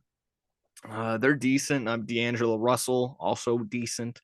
Just decent enough to make threes and just be able to score, especially when and then what was the other guy that saved game 6 than the last series? Walker or whatever it was. Oh, Lonnie Yeah, Walker. exactly. So when you have guys like that can have just turn into the Lonnie Walker game, you got a little bit of luck, you got a little bit of hope, but in terms of just taking care of things and taking care of business, I think Denver can actually just take care of everything. Get the four wins at home if they need to, and that could be all she wrote for at least the Lakers side. I mean, I won't be completely surprised too if the Lakers went ahead, get the nod, and go to the finals because, like I just said, for all the same reasons between AD and LeBron James and their deep core, they've been rocking and rolling. So all that. I love the one talk that's been going on. It's like, how does Russell Westbrook feel getting essentially getting traded? All these minutes were available, and they get all filled up by people that make good of it. And now Russell Westbrook is sitting on the bench. He's sitting on the sideline. He's He's sitting at probably home. yeah he's sitting at home. He's probably vacationing or whatever. He's fishing, and the Lakers are still doing what they can to stay on the finals path. So there you go. That was basically my little preview. I guess any comment on He Russell Westbrook? he did help the Clippers, though. He had some games in the last series before they were eliminated where he was doing decent. They didn't have Kawhi, so but I don't think they had Paul George either. So Yeah. I mean, do they ever? when I feel does like they he never. play? Yeah, I Yeah. never see him play. Yeah, it's always that crazy stat. They'll be like, "Oh, Kawhi and Paul George have only played 12 times this year together." I'm like, "What? Why are you paying them so much money to be on the bench and be hurt?" It's Yeah, I you don't can't know. hate on him for being hurt and everything, but it's just like, oh Yeah, my it's god, it's it's just so disappointing. unfortunate. Yeah. Uh, so yeah, that's the Western Conference Finals. Eastern Conference side, you said Miami, you're shocked. Boston, not so shocked. I mean, I want to piggyback to the 76ers Boston series if we can. What a complete the process is over. The process is done, and it's a complete and utter failure. Joel Embiid Joel Embiid's going to be 30 years old. We kind of said it, and it might be sound malicious the way I'm talking about it right now. He had spurts, and he had that 60-point game with 20 rebounds, 10 blocks, 11 assists, and 5 steals. No one's ever done that since the 1940s or whatever. But that doesn't deserve the nod for MVP. It could have was well deserved and should have probably went to Jokic again, even though it came down to the narrative of Jokic. You can't keep giving it to Jokic if he doesn't produce in the playoffs. But here's the thing: Joel Embiid hasn't gone past the second round in his entire career. Like I just said, he's about to be 30 years old. So it begs the question of, can a Joel Embiid led team win and be championship contenders at this rate? A lot of people are giving him the pass. They're like, dude, don't give him any more passes, but they kind of did, firing Doc Rivers. So I don't know. Is it an equal share of? Is it Doc Rivers' fault? More of him? Was it all both on the players? I don't know. They had their backs. They had Boston's back up against the wall. It felt multiple times in this series. Jason Tatum in Game 6, non-existent until the fourth quarter. He was shooting 1 for 13 and decided in the fourth to go off. And James Harden, nowhere to be found other than Game 1 and Game 4. He had his 245-point games there. So, congrats for that. But, shooting 3 for 18, I think, in Game 7. He has a track record of shit Game 7s. Doc Rivers has a track record of 10 straight Game 7 losses. How about that one? Stick that in your pipe and smoke it. And then on top of that, Joel, I mean, again, it was just an unfortunate third quarter in that Game 7 that they just packed it in. A record NBA playoff point differential in a quarter. I believe it was like 30-10. So that was the game. That was the deciding factor right there. And yeah, you just knew there was just no turning back right there. And it's very unfortunate. And just, again, the blame pie can be shared all around. I don't know who gets the biggest piece. Obviously, again, in their eyes, maybe Doc Rivers, considering he's getting canned. But James Harden should be getting an equal size. Joel Embiid, between him not showing up and then his out of context quote about like, I need more help. It can't just be me and James Harden again. It was a little factored, a little edited, but still, when you do look at the context of the quote, it still wasn't good to begin with. Essentially, it was like, hey, I need to be better, this, that, and the other. But it's a team game. It's 5-on-5. It can't just be me and James and just shit. It's like, oh, come on, man. If you're the MVP of the league, just stop at, I need to be better, and then just go on from and just end it there. That was probably what I would have done. But to be fair, I've also heard the argument that English is his fourth language, so he probably maybe he didn't mean exactly what he said, but yeah, it's fine. If that's how you want to spin zone it, cool. But if not, I'll take the out of context quote for what it is and just say that I don't think again, the process is done, over with, dead. They had multiple times and efforts they could have taken this series and been in the Eastern Conference Finals, but they shit it all away. They shit it all away. They however way else that the Cody Rhodes song goes. Yeah, they took my ooh. So 76ers, if 76 Philadelphia fans should be in shambles between I mean, boy, they had all the Philadelphia Phillies losing in the World Series, the Eagles losing the Eagles losing the Super Bowl, and now the 76ers just going out in 76ers like fashion. So there you go. Maybe again, the small glimmering hope for them is that Doc Rivers got canned, but this is it. I don't know. They're gonna need. I don't know what they're gonna do. James Harden's probably gonna be gone. So probably maybe back in Houston, as a lot of people are speculating. And that's it. Process over with. I guess at the end of the day, don't name your rebuild. You look like an idiot when you don't capitalize and win a championship on it. And I think that's about it.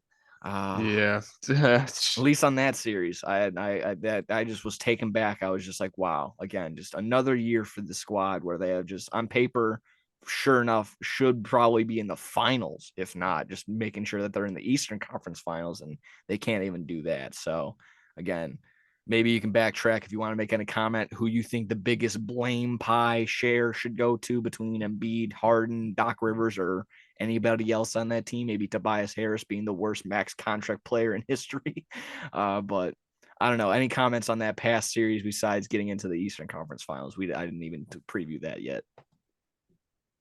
I mean, yeah, I'm surprised that they even brought it to a game 7 because I thought the Celtics would win anyway, but the Joel Embiid completely blew it game 7. So that's all I think. I think it's not his fault, and it's really like the players' fault. I don't think it's Doc Rivers' fault. They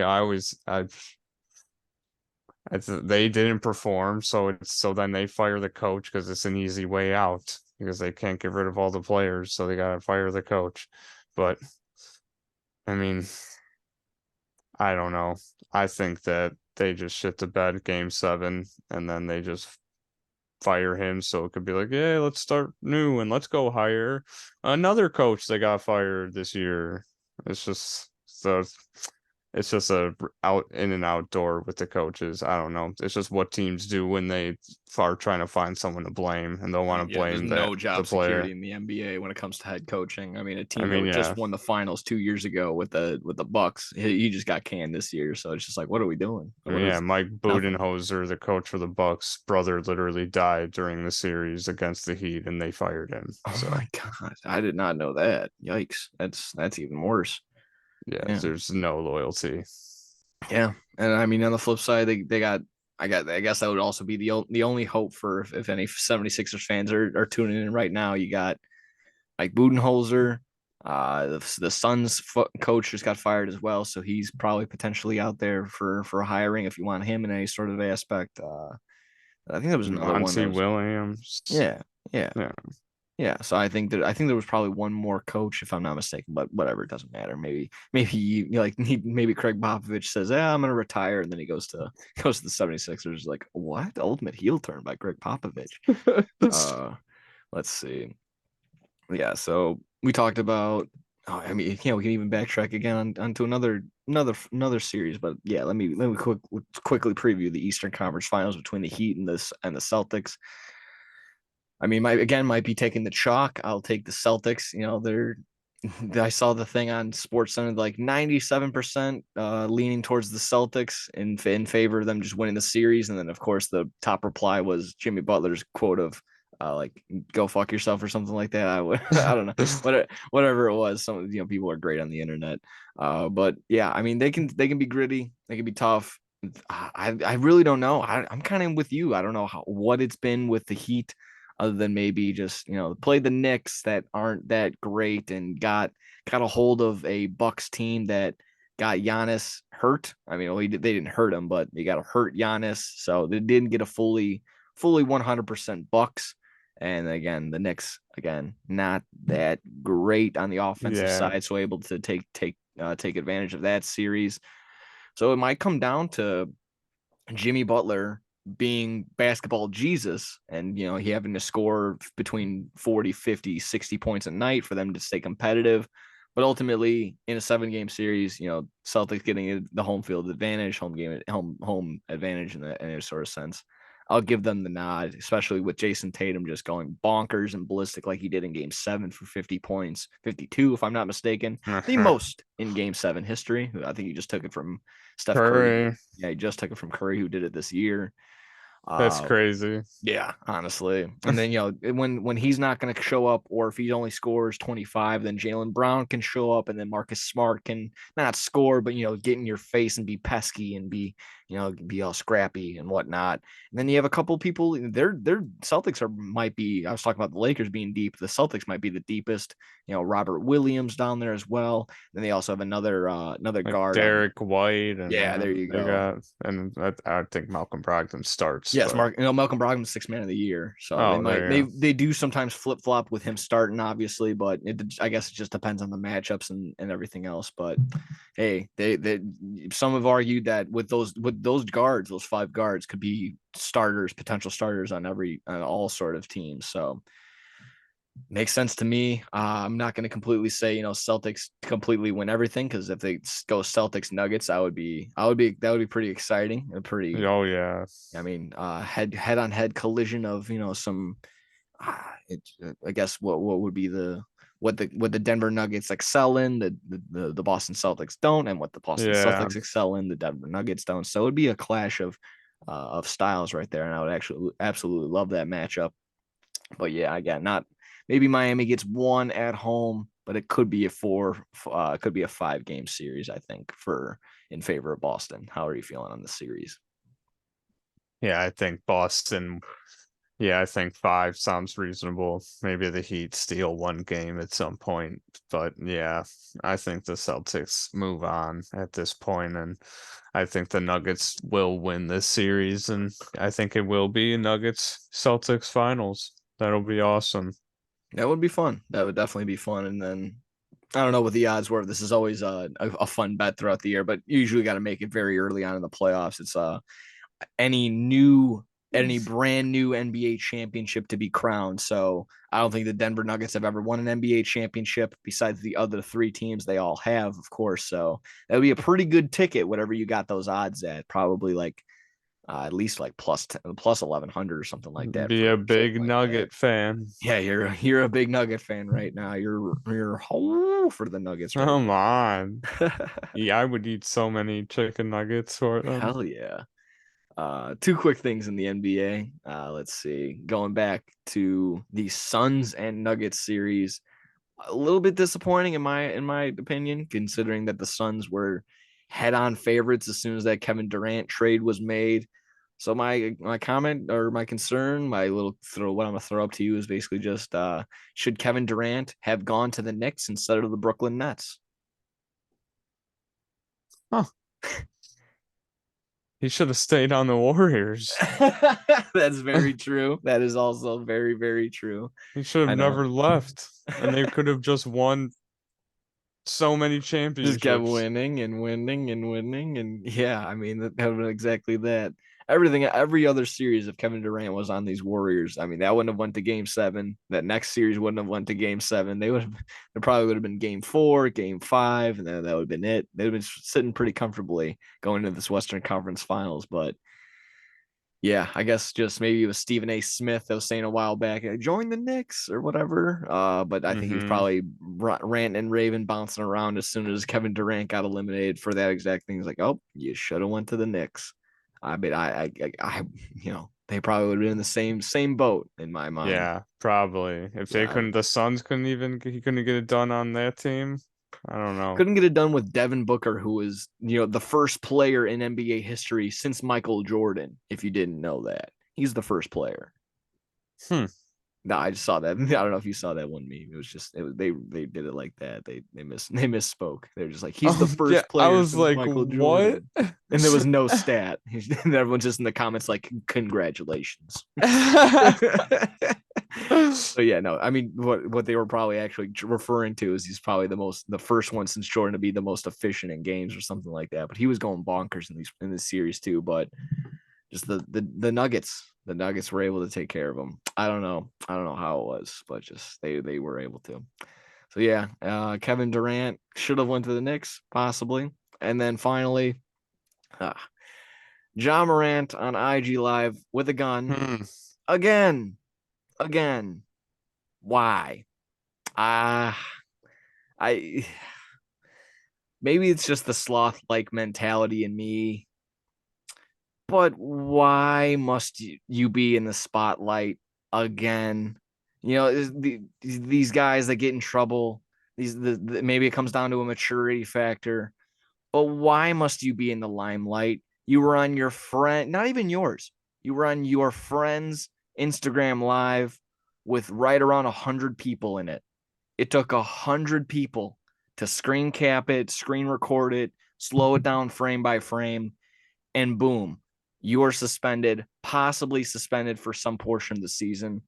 Bro beans. What I'm talking direct. I'm just going to talk directly to John Morant right now. What are you doing, my guy? You need something. You need some sort of hobby. Break some cards. Do something. Don't hang out with people with guns. Good on the friend that pointed at it, saw it. He's like, oh fuck. This is probably like put it away. no, no, no. And then, a couple seconds go by. It's not on his shoulder anymore. And it goes back to, hey,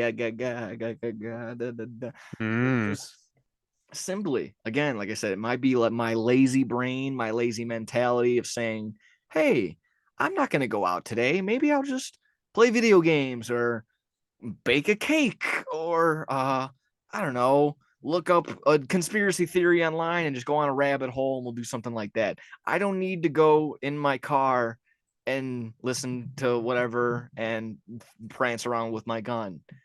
So it's disappointing. Overall, it is very disappointing to hear this once again, and just the immaturity. If you're a Memphis Grizzly fan, you're very much pissed off for very, very good reason. And I love the one article was with Zion's body and John Morant's brain has allowed RJ Barrett to become the best draft pick in that draft. So congrats to the New York Knicks. You got the number one overall pick in that draft that year. But I mean, that's so true. Again, I'll say just one more time. What are you doing? What you need some sort of friend, at least again, like he had some sort of common sense to put the phone away from him. Just barely got a glance at it long enough for someone to screen cap it. So you're not Ja Wick, you're not John Wick. You got to put the guns down. It's very disappointing. You need someone in the Grizzlies organization. He needs some sort of help. He needs to get away from whatever it is that he's up to. And again, I was even something that I didn't even know about, and it was a couple years back now. I guess he was involved with he had a laser also pointed at a gun in the Indiana Pacers parking lot, and players were saying that they saw lasers on them. They reported it to security. That was an ongoing investigation. I don't even know if that Oh was no. concluded. That was some time ago. Again, I'm all for the Second Amendment. You can have your gun, make sure you got all your licenses and your background checks and everything. But dude, it's a time and a place, and especially again when you already got caught up with it, you're already on thin ice, and you're just gonna dance around with it again. It's a big no. So whatever whatever the punishment is at this point, it's not going to be, because in my mind, if it's big, it won't be like out of my mind or out of proportion because he's just that big of a dumbass. Wow. You need to set some sort of standard. You need to set some sort of precedent. Like you can't do this again and not have any sort of problem or consequence. So He'll be suspended for a yeah, while. yeah, absolutely. So whatever the number is, it shouldn't be a year. I'll put a pin in that. It shouldn't be more than probably 20 games. 20, is that fair? Is that too much? Yeah, that I mean, I sounds feel like fair. you should get X amount of games and then a dumbass penalty for another X amount of games. So 20 games, probably 10 and 10. So you get the dumbass penalty of 10 games, and then you get the actual suspension of 10 games for what you did. So that's what I think should happen. You should get the dumbass penalty should be involved in the next meeting. The NFL NBA executives should all be doing that. So get that involved in the next rules meeting. Any thoughts on John Morant? I think I said my piece on it. He needs to figure that the fuck out because people look up to him. People look up to people like that, and he's just like Oh, you got a point there. Honestly, you do got a point there. I mean, you can people my age are like, oh, you look up to him. There were people can laugh at like, oh, I looked up to Kevin Love, Derrick Rose, and I don't know, Kirk Heinrich, or just to throw out a name, Joakim Noah, really, because those were the guys playing when I was 12, 13 years old. So that's what I look to. So yeah, a guy again, we can laugh, rant, rave like, oh, you think he's the man? You think he's basketball? To a 12-year-old that's just looking to get into the game, get somewhat involved. Yeah, sure enough. So yeah, this does set a bad representation of what yeah, am your I hero should supposed to be. have a gun on the whole Yeah, yeah. At the very front. least, if you're a dumbass like that and you think that right away, like that, yeah. But again, it also no. It just brings up the conversation at home. Is like he had a gun. Like what's up with that? And then your parents got to talk about like, oh no, like I got to talk about gun safety at a fucking to a 10, 11-year-old, 12-year-old that probably isn't gonna necessarily understand it. So yeah, there's just all sorts of things that again, maybe sounding like a Karen or a guy that's like taking it a little too deep, but honestly, at the end of the day, it could set the wrong representation for a lot of younger kids, and just the idea that yeah, just dude, get together, get it together. Sorry, I kind of I kind of added upon what you just said. I kind of stepped on you. So No, what? yeah. So yeah, any like I said, any final rapping thoughts on John Morant? Mm-hmm. Hopefully I don't know. Yeah, just get it together, like you Hopefully he said. figures it out, but that's what I said when he did it the first time. So Yeah, I think we can just what would be copy paste what we said last time, and hopefully that happens. But he'll probably do the exact same. So there you are. There you go, John Morant. Figure it out. Simply figure it out. hmm. There you go. We can dip our toe. I was gonna mention the home run tier list. I honestly just gonna just another soft plug for the live episode. You can check that out on Spotify. Maybe I can link it through here or just link it in the bio below. I'll be able to do that. So check out my home run tier list. I was kind of we kind of made mention of it last week of the home run celebrations were taking over the league. I talked about the crow celebration for the White Sox. It's the mobster, but I went ahead and made a tier list from all the home run celebrations that I could find that have been recorded throughout the seasons. Made up a couple of my own. It's like the Houston Astros don't have one. The Yankees don't have one. The San Francisco Giants don't have one. So check out a couple of my ideas there. And ultimately, like I said, had some fun right there. I was able to kill some time on the live show. Check out that on every Friday, 1 p.m. Also, can mention White Sox check in, but like I said earlier, I want to stay positive. We'll break down White Sox baseball later. It'll either they'll get better and I won't have to waste my breath, or they'll suck more and we'll have even more stuff to rant about. So there you go. Just stay in the meantime on that. One quick final thing on MLB, unless you had something in that realm. I had a fun one. Zach Greinke becomes the 5th player to strike out 1,000 different batters in MLB history. I think that's pretty interesting considering. I mean, yeah, he joins a very elite club. Only 5 people have done it, including himself. Let me get the names right here. Wow. Nolan Ryan, Randy Johnson, Greg Maddux, and Roger Clemens, and then now Zach Greinke. I mean, shows he's also on probably the longevity list, joining those guys as well. This is his 19th, 20th season in the MLB. Wow. Boy, oh boy, Zach Greinke killing it, doing what he can. Talk about a guy that he knew his fastball was done, was cooked, so he's just like, fuck it, adapted. He's going to throw 75-mile-an-hour changeups, 60-mile-an-hour curveballs, and just throw disgusting sinker balls and stuff. I don't even know what else is in his arsenal, but he's just throwing a bunch of junk balls that nobody seems to be hitting, having a bounce back season compared to last year. Still on the Royals, so he's not going to get all the limelight that he does. So, but this is still very important in my mind, very interesting. So Yeah, good that's nod, tip of cool. the cap to Zach Greinke, join a very elite club. And I don't know anybody else anytime soon that'll probably be joining that. So maybe a guy like Scherzer, a guy like Justin Verlander, but I off the top of my head, I don't know what they're at, those number wise. So always an interesting, fun stat. Always interesting and cool. MLB's fun. Baseball's cool.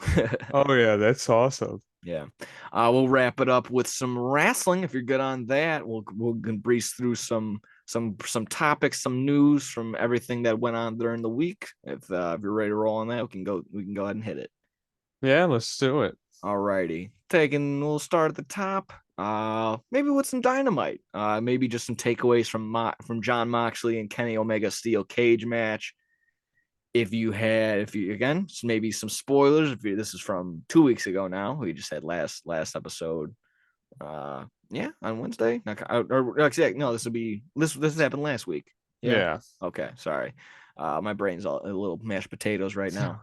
But yeah, it Uh, was last week. Yeah. so yeah, all around bloody, gory, fantastic. Move the storyline. I think these are just two AEW juggernauts that just needed to just continue their own storyline. Maybe this just is just another notch in the belt of John Moxley versus Kenny Omega matches. Didn't feel like a, necessarily like a run of the mill, just doing spots for doing the sake of doing spots. Always like the effort that these two put together. And I think even Kenny Omega went ahead and gave John Moxley the nod of he's been the MVP of AEW as of late, and for good reason. He went ahead and stepped up when CM Punk got injured, or he went ahead and got injured and then suspended. And he stepped in and should have been had vacation time and had a whole championship run. Still dealt with the CM Punk drama in some sort of sense, and was able to still prosper through it. He's been in some sort of sense also killing it doing the BCC storyline. So again, if you want to tip your cap to John Moxley, I think he could too. But either way, I think Kenny Omega also gets a good reference. So that was fun all around. Good spots going through the steel cage, and then have the glass. That was also another interesting one. I don't know if they were trying to miss or if they did that unintentionally, but I don't think he did the Falcon Arrow or whatever, the one winged angel through the Yeah. glass. And then of course the final spot being Don Callis, taking the screwdriver away from Moxley, and then looking like he's looking like he screwed over Moxley, helping out his boy. And then sure enough, as soon as Omega hits the one winged angel, 1, 2, stab. Not it stabbed him in the back, in the front, in the face, kind of. Stabbed him in the back of his is of course the same, but stabbed him in the face. So down goes Omega, and I think he just hit him, either just covered him right away or he hit He him with his just deep. pinned him, I think. Okay, Yeah. so there you go. John Moxley gets the win in the steel cage. Don Callis turns on Kenny Omega. Omega looking like he's getting less and less friends and whatnot. I think the Young Bucks will be coming back soon. Matt Jackson just got the clear. So I mean, overall, like I said, not just going through routines. They pushing their storyline, and it's more or less it was more about Kenny Omega and the Don Callis stuff. So I find it okay. Don Callis, it seems interesting to me. So anything on the match, anything on the storylines, just anything else from that Dynamite in general that I may have missed. Uh, yeah, I liked the whole match in general, and I liked the running knee through the whole cage. That was awesome. I thought Kenny got hurt for a second, but Yeah, his he leg looks like got trapped. yeah, that leg on the way on, yeah, getting forked like that, just getting that ugh. Yeah, so that was scary, but everything was cool. And yeah, the twist at the end with Don Callis was shocking. None of us were expecting that. So it's always cool when something like that happens. Yeah, without a doubt. Yeah, you maybe you felt something a little fishy, but there was definitely no indication at that particular moment that you felt that Don Callis was gonna turn on Omega. There's always some inkling in the back of your mind because Don Callis is so fucking squirrely and vicious, and he's awful. For the I like him, but Mhm. he's a varmint, but I mean, Shivani probably has a better comparison for what Don Callis is than I have right now. Uh, but again, yeah, there's no indication right at that particular moment that he was going to turn on him. Sure enough, he does. I was like, whoa, I was not expecting that one. Yeah, So again, makes for an exciting time. Given again, Omega gets a loss, and it's he gives some sort of out. That's what it usually does. Gets Moxley a big win, considering I don't know, they had that double Jeopardy match between Claudio and Ray Phoenix. So I think I think Claudio and Moxley are probably going to go for the AEW tag titles or the Ring of Honor tag team titles or something oh like that. Yeah, that's how it was. It was either Ray Phoenix wins and he gets a number one contender match for the Ring of Honor World Champion, or if Claudio wins, him and a partner are going to get a number one contendership for the ROH World Tag Team titles. And okay. he went ahead and beat Ray Phoenix. So That ought to be good for possibly the next Ring of Honor pay-per-view coming up. And yeah, other than that, big returns being Thunder Rosa and Miro, all kind of leading up to the speculation of, hey, we're going to get this roster split in AEW Collision come Saturday and everything else that comes with it. Most likely the AEW Collision announcement being at the United This Center. Wednesday. Yeah, that's what everyone's speculating again. Most likely heading back to Chicago. And then, of course, if we're going back to the United Center, you can only assume that we're going to hear like Mussolini. I'm making Come cheddar on. cheese. Hey, Oh. there you go. There you go. You're gonna hear some CM Punk, Cult of Personality, so our Living It's the Color. Excuse me. second coming in the United Center. It's the Cult of Personality live in Chicago. He's the back. I'm the Cult of Personality. Warner Brothers said they didn't want this show without CM Clunk. They got him back. He's here. He's gonna be in the United Center. Fucking shit up. Yeah, absolutely, and we'll for sure be there as well as soon as they announce the tickets and everything. I mean, again, we're all throwing it up in the air, but it's all basically not set in stone. Should be all right there, ready to roll. Ah, man. Hopefully the Tony Khan said there will be a big announcement on this upcoming Dynamite. So hopefully they announce the Collision show and they say it's at the United Center. That's the hope. That's the goal. More and more Tony Khan appearances. I'm fine with it again, as long as he just sticks to blinking and being a normal human being during those times.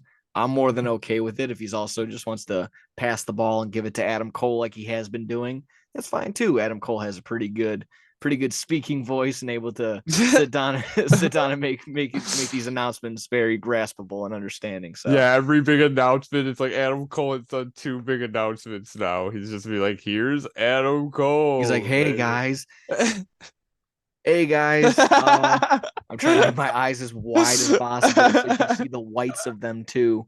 Hey guys, Tony Khan here. I'm going to make sure I don't blink at all for these next 50 seconds. And then I'm going to go ahead and pass the ball to my friend, your friend, everyone's friend. My eyes are watering. Adam Cole. Oh, that hurts. Oh my God. So yeah, that's basically, again, not too much, not hating on it at all, as long as these He's definitely doing coke in the back, Tony. just blink one time once and we'll be We've been to okay. so many shows. We've seen him, how he acts before the shows go on the air. Yeah, yes, we have. And to be fair, ready for Dynamite?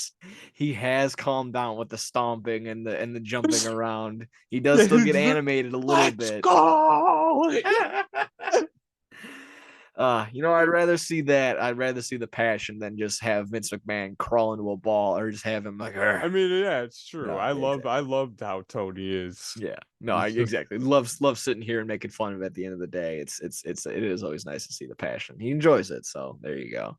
The only thing else from this AEW Collision, the main thread, the main storyline that a lot of people are also talking about, CM Punk versus not Chris Jericho, but Samoa Joe being the main storyline. Is that interesting to you?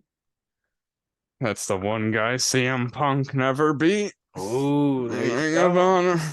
Dun, dun, dun, dun. Fat. There you go. Get Samoa Joe in there. Having some pretty solid matches. Samoa Joe is with being the Ring of Honor World Television Champion, and I think he has the other championship going on. Oh, no, he did have the TNT title at one point, but him and CM Punk would be awesome. Yeah, absolutely. I mean, just two guys that absolutely can work where they know each other, and just, I mean, honestly, anything. These two are going to put together some if they do that and they pull the trigger, they're going to have some fantastic promos back and forth on each other, going back to Ring of Honor days, talking shit about each other now. CM Punk will get his about Samoa Joe not having a good run on WWE, and then it'd be like, oh, yada yada, you didn't have a good run here or in UFC. So they'll pull out all the stops, they'll hit all the high spots. So if that's going to be the game plan, sign me up. I'm ready to. I love that idea. Samoa Joe versus CM Punk on AEW Collision. Your internet connection is unstable. If I'm going to go ahead and do that, meanwhile, I can quickly send it over to you. Talk about Seth Rollins on the cast of Captain America. Is that interesting to you at all? How's that sound? I love Marvel movies, not too much recently, except for the Guardians, but I think that'll be cool. So random, but Seth Rollins has, if he's like some villain character, he'll be good at that. Yeah, I think that's exactly the goal. So he'll be a part of Captain America New World Order, who will be a member of the Serpent Society. Besides my question again of if you're interested, doesn't that already sound like a current faction that should be in the WWE, the Serpent Society? Yeah, that's else Serpentico would be the leader of that or something. Serpent. Yeah, I think so. If he gets his AEW contract withdrawn. Last couple things, like we can wrap up it on here. Like I said, with my Wi-Fi being a little funky as it Yeah, is. Oh, there we go. Oh, what's part of those sounds making those noises? There we go.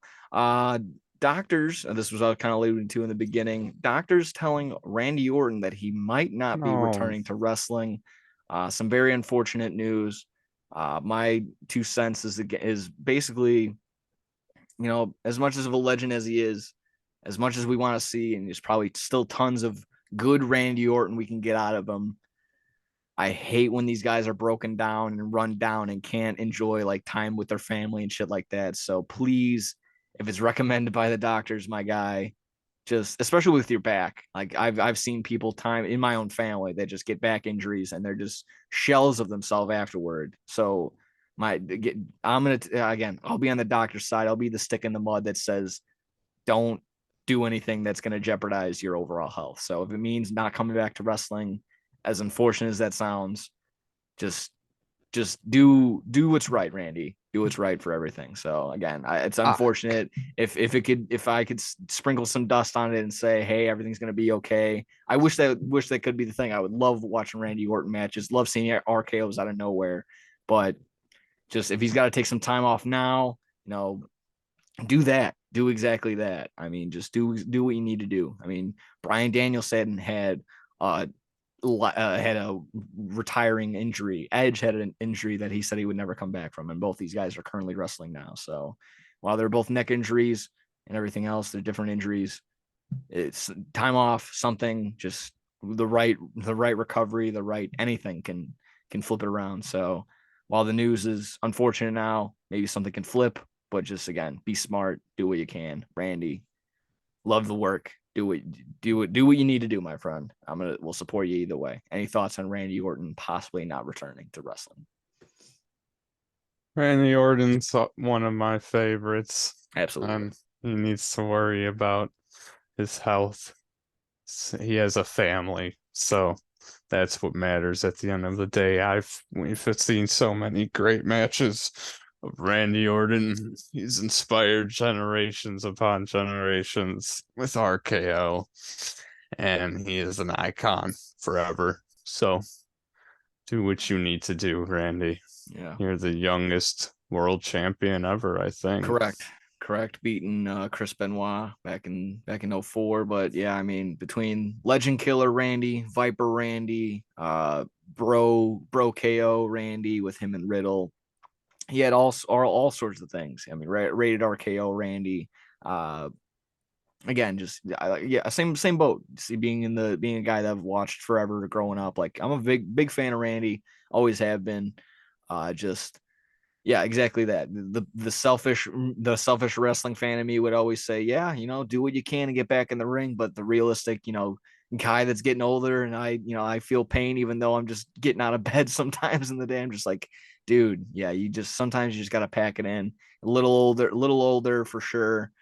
Even if he wasn't injured, probably not getting much more Randy Orton or limelight Randy Orton to begin with. So again, sucks.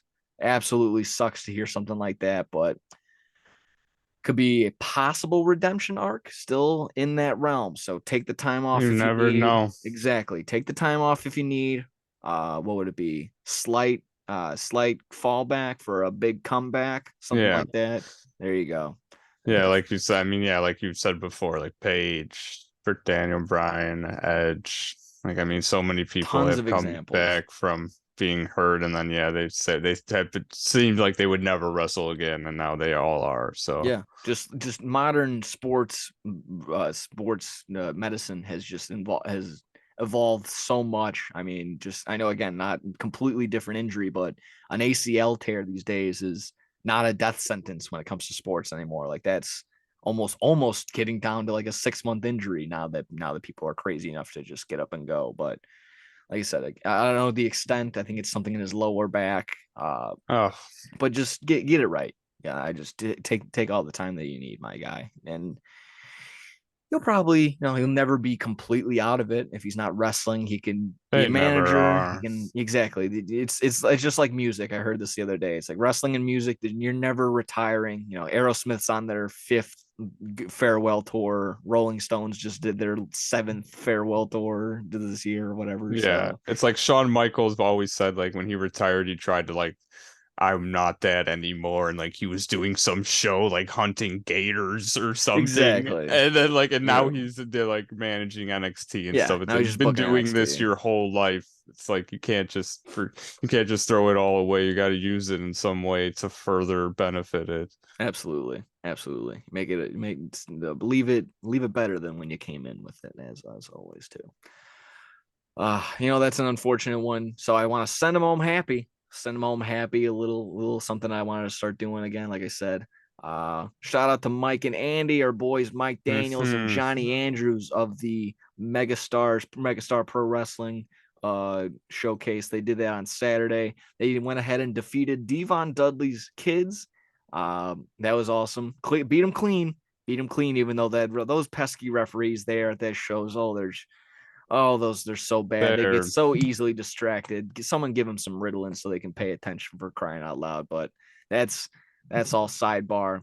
Uh, One thing that should have been done, like I said, the kids, Devon Dudley's kids should have maybe stepped in, helped out their dad just a tiny bit online, because Devon Dudley was trending for all the wrong reasons on Twitter. Unlike Matt Hardy, he wasn't hacked.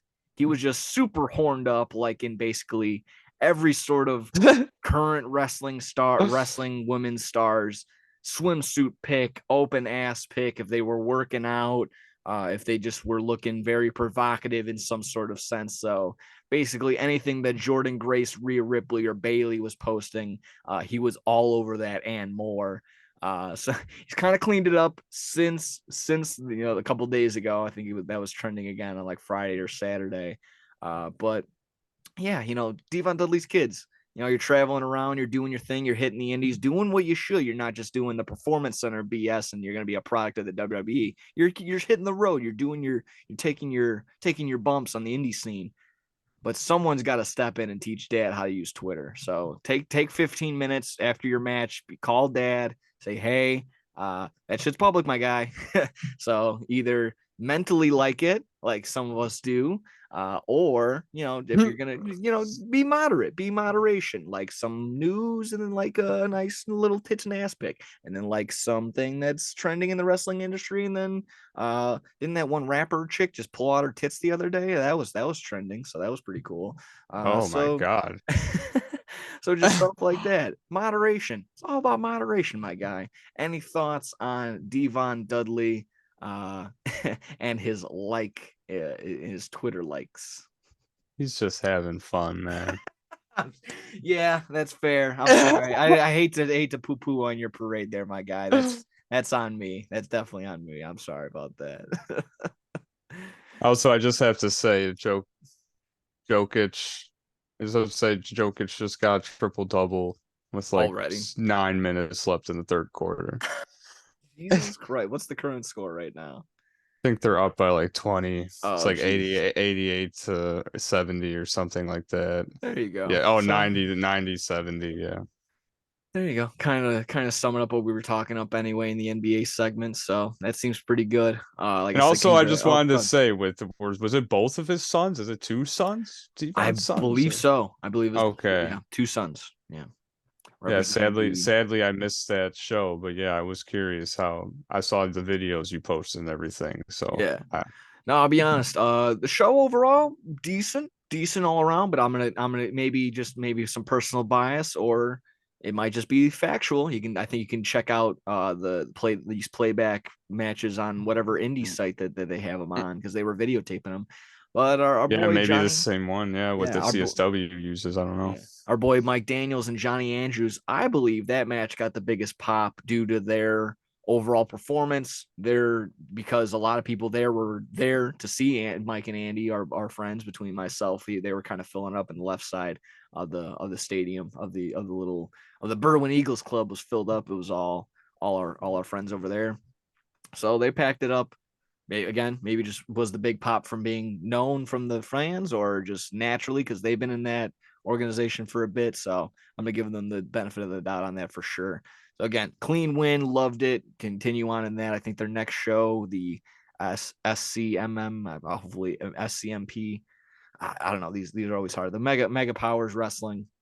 The next show, August 19th, for a 40-man battle royal that will result in winning their World Heavyweight Championship. So What? yeah, that ought to Holy be shit! besides they're gonna put on a card and everything, and then the main event will be a 40-man battle royal. So Wow, that's awesome. that's gonna be fun. So plug in that show for, again, I believe August 19th. If I think I said August 11th earlier, so August 19th. If not, we'll bring it up sometime later when the time comes. So just wanted to say again, congrats, Mike and Andy. That was always fun. Yeah. That show was awesome. And then besides that, that can basically wrap up. Check please over here. Wrap up episode 18 of No Substitute for Sports. Fantastic as always. Like I said, be sure to join us. Join me on Friday.